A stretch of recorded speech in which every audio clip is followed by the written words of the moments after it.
This production is brought to you by Ancient Origins, reconstructing the story of humanity's past, and the YouTube channel, The Study of Antiquity and the Middle Ages.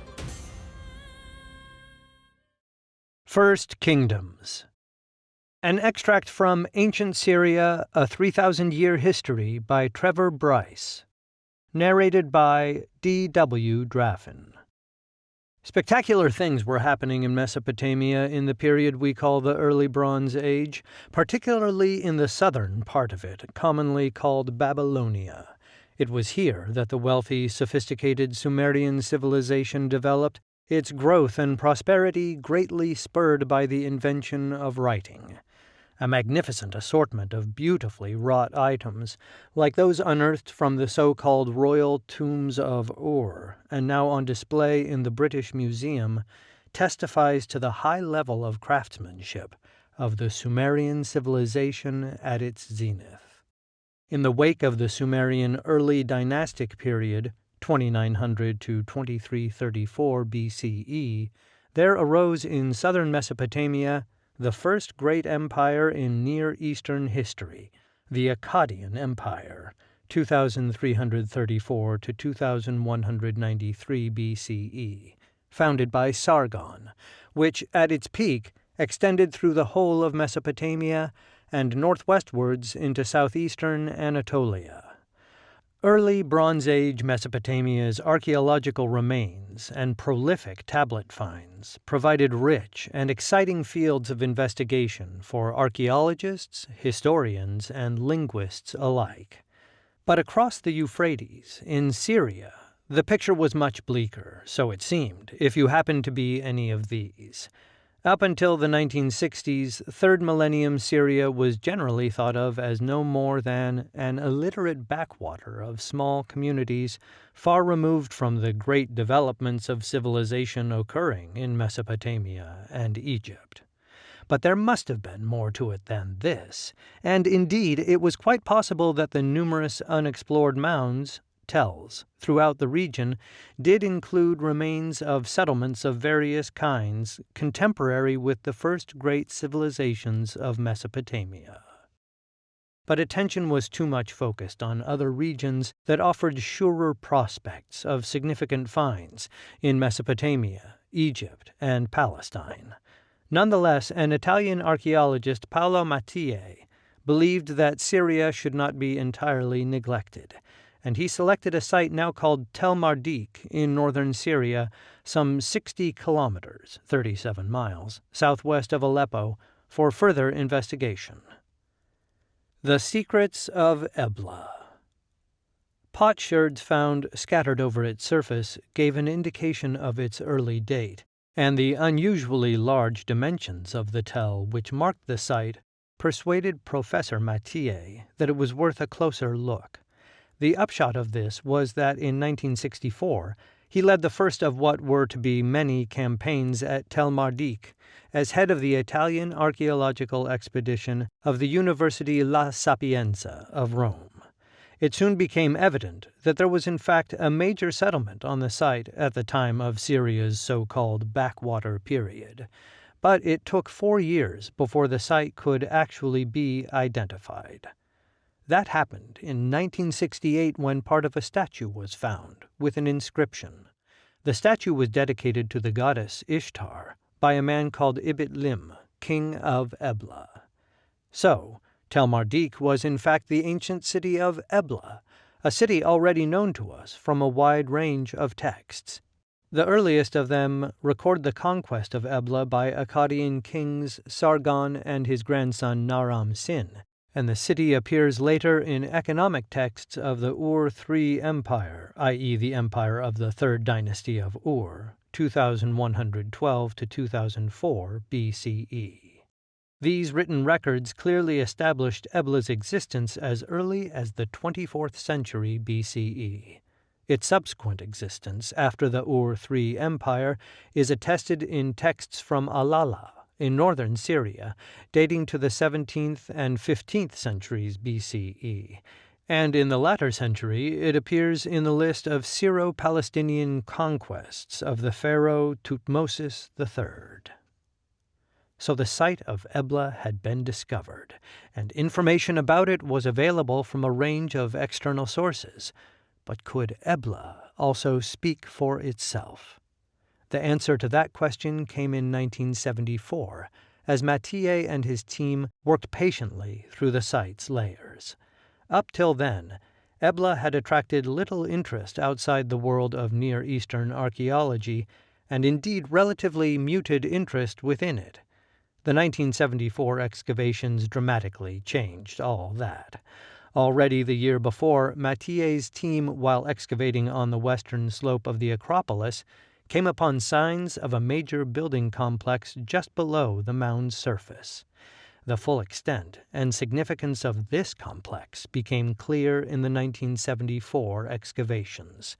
It was a large, sprawling structure, whose walls in parts still reached a height of 7 meters, built around two sides of a large open area now called the Court of Audience, with a raised dais made of mud brick against its north wall.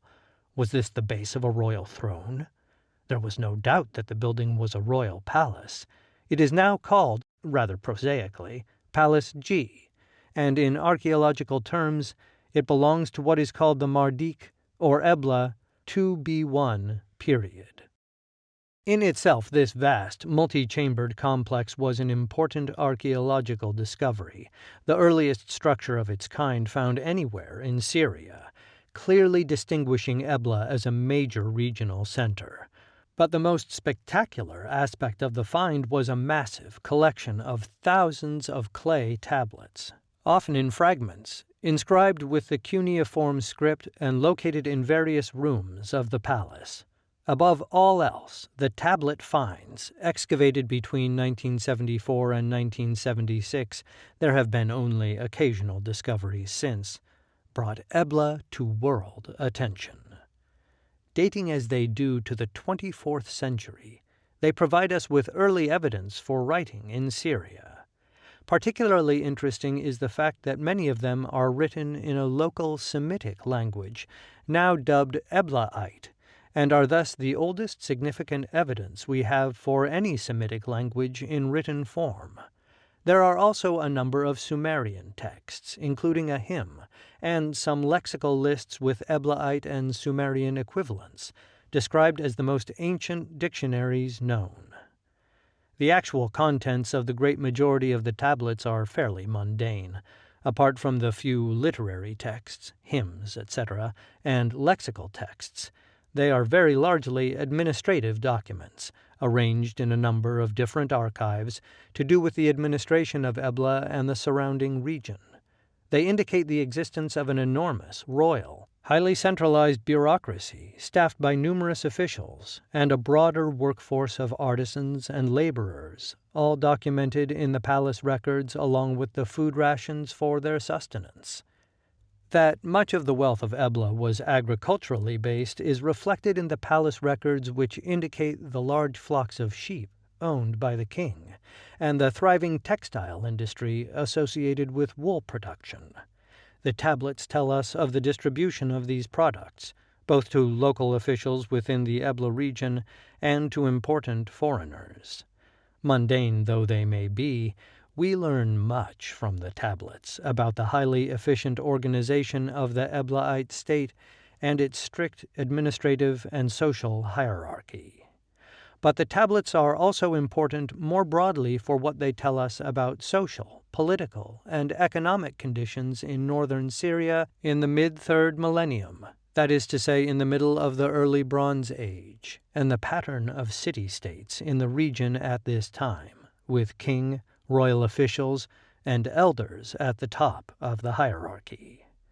A large assortment of economic, administrative, legal, lexical, literary, diplomatic, and epistolary texts provide valuable insights into the administration, daily life, and culture of Ebla, and its relations with its surrounding region during this phase of its existence, including its competition with Mari on the Middle Euphrates, to which we shall return. A number of other finds in Palace G provide further evidence of the richness of this phase of Ebla's history. Contacts with Egypt are indicated by fragments of alabaster and diorite vessels from the land of the Nile, and large quantities of lapis lazuli indicate trading links as far afield as Afghanistan. The high level of Eblaite craftsmanship in this period is reflected in a human-headed bull figurine of steatite and gold foil attached to a wooden core, and limestone inlays applied to wooden panels used for wall decoration. Fine works, fashioned in gold, lapis lazuli, and ivory, found in the palace are Babylonian in origin, or inspiration. More generally, there is no doubt that the development of Ebla as a politically, commercially, and culturally sophisticated center owed much to its strong cultural links with a number of contemporary cities of Babylonia. From both written and archaeological sources, we can build up a picture of Ebla as the most politically and commercially powerful kingdom of northern Syria in the early Bronze Age. Archaeologically, it is extremely important for our understanding of Syria's urban and commercial development in this period. By then, Syria contained a complex of city-states, each ruled by a king, whose relations with the rulers of Ebla are recorded in the Palace G archives. The territory over which Ebla held sway was clearly a substantial one, as it needed to be, given the region's relatively low rainfall and the necessity of having a large area to graze the flocks that produced abundant quantities of wool for a flourishing textile industry. Clearly, too, Ebla's wealth and importance derived from its centrality with an international trading network, with links with southern Syria, central Anatolia, Mesopotamia, and regions further to the east. For a brief time, Ebla was a tributary of Mari, but it regained its independence after about 15 years and became Mari's chief political and commercial rival. This we learn from the kingdom's archives, which tells us of 3 kings who ruled Ebla during the 3-generation period covered by the tablets: Igrish-Halab, Irkab-Damu, and Ishar-Damu. But there were many more Eblaite kings. An offering list found in the archives gives us the names of 10 of them, of whom Ishar-Damu was the last. There were more names still. An augmented version of the offering list came to light in Mari's archives, and this version of it names no fewer than 26 Eblaite kings. This tells us that the royal dynasty at Ebla, and hence the royal city itself, extended back at least 3 centuries before the peak of its power in the 24th century. That is to say, the origins of dynasty and city date back at least to the 27th century BCE. 24th to 21st centuries BCE. The end of this great phase of Ebla's existence was due to its destruction by an Akkadian king, almost certainly Sargon, though Sargon's grandson Naram-Sin claimed responsibility. It may well be that one or other of these rulers believed that the kingdom was getting too powerful, to the point where it threatened Akkadian territorial ambitions west of the Euphrates, or at least refused to cooperate with the Akkadians in their western enterprises. But Ebla's lifespan was far from at an end.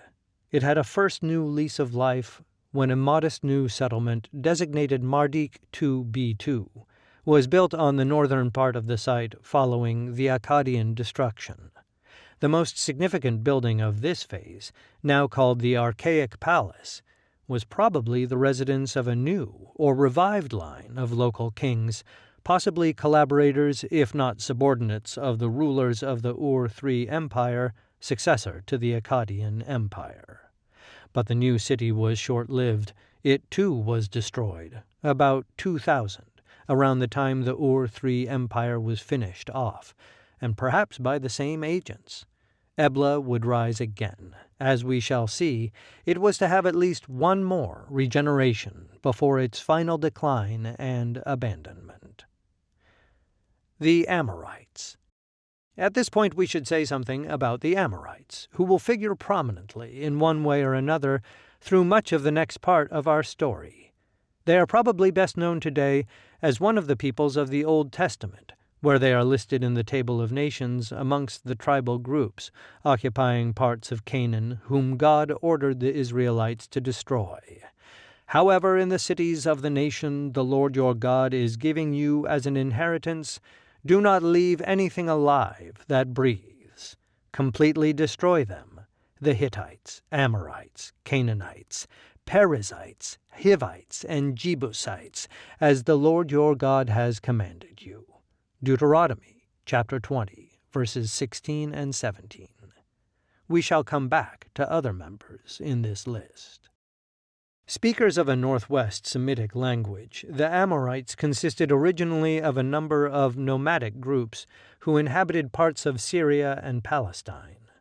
By the 24th century, some of them had moved to Ebla and settled there, as we know from Amorite names in the city's archives.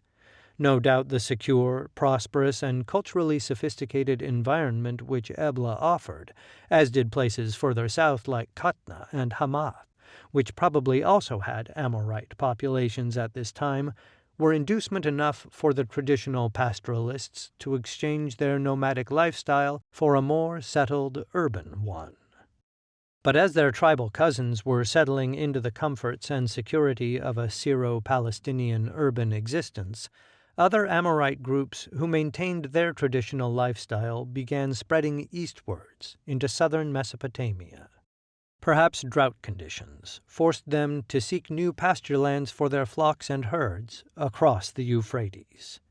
As their numbers east of the river grew, so did the threat they posed to the kingdoms and city-states of their new homeland. Amorites now show up in Sumerian texts under the name Mar-Tu, meaning west. That is to say, they came from the west, and the references to them are distinctly hostile. A Sumerian literary composition speaks of them as boorish, rootless, uncultured savages. The Mar-Tu, who know no grain, no house nor town, the boors of the mountains, the Mar-Tu, who digs up truffles, who does not bend his knees to cultivate the land, who eats raw meat, who has no house during his lifetime, who is not buried after his death. What the relationship is between the Amorites referred to here and those attested in the Eblaite texts of the same period is unclear. In any case, the Akkadian kings Sargon and Naram-Sin became involved in conflicts with the intruders. Naram-Sin finally defeated them when he quashed the Great Revolt, a widespread uprising of his subject cities, at a place called the Mountain of the Land Mar-Tu, Basar, modern Jebel Bishri. But the Amorite menace persisted. After the fall of the Akkadian Empire, Amorite groups consistently pressed upon territories claimed by the new overlords of Babylonia, the kings of the Ur-III dynasty. In an attempt to keep their lands free of the Amorites, the kings built a chain of fortifications or watchtowers across northern Babylonia. Their efforts failed, but the Ur-III Empire was soon to end anyway. Around 2004 BCE it was destroyed, not as it happened by the Amorites, but by invaders from southwestern Iran called the Elamites. The situation was ripe for exploitation. Amorite chieftains moved quickly to fill the power vacuum in the region left by the Elamite victory, setting themselves up as rulers of a number of Babylonian cities formerly subject to the Akkadian and Ur-III kings, including Larsa, Babylon, Kish, Marad, and Sippar. Discarding their ancestral nomadic origins, the Amorites had by now completely assimilated to urban society. Ancient Origins specializes in reconstructing the story of humanity's past. And honestly, for those of you who love anything ancient, mysterious, and the unexplained, it's the best resource online for you, providing a variety of content. But more importantly, it's helping us understand the subjects that we all love, From the fringe to the mainstream, you get the best of everything. But if you want access to even greater content, I highly suggest you becoming a premium member to Ancient Origins. And for those of you who may ask, okay, why?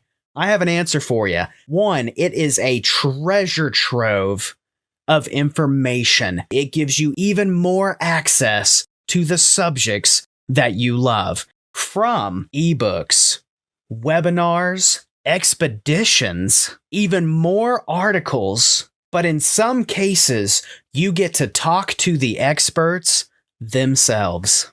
And by being a subscriber to Ancient Origins, you are continuing to help them make history matter.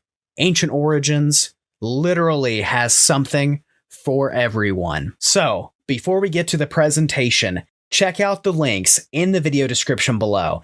I'm going to provide you with a variety of references to Ancient Origins from their Facebook page and other social media outlets to the very heart of the Ancient Origins website itself to help people like me and you better understand the subjects of history, mystery, and the unexplained that we all love.